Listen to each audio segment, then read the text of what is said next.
আপনার দুই কানের সমস্যা ছিল, কি ছিল সমস্যাটা? কানের পর্দা মানে নষ্ট হয়ে গেছে। পরে আমরা অপারেশন করেছিলাম দুই কান একসাথে একদিনে।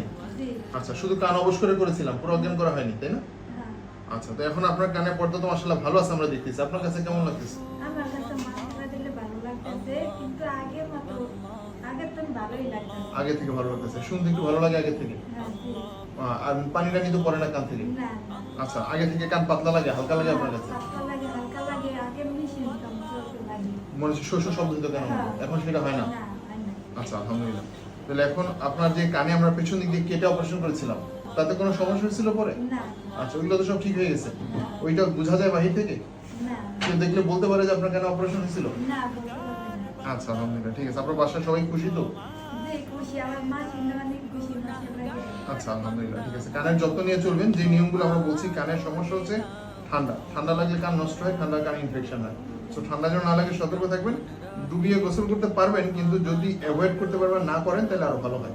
ওই কানে পানি ঢুকলে কানে একটু ইনফেকশন ভয় থাকবে, সেজন্য একটু সাবধানে যত্ন নিয়ে চলবেন, যেভাবে আমরা বলে দিব বা বলে দিয়েছিলাম। আর ওষুধ এখন কোনো কিছু খাওয়া দরকার নেই, যেমন আছে তেমন চলবেন।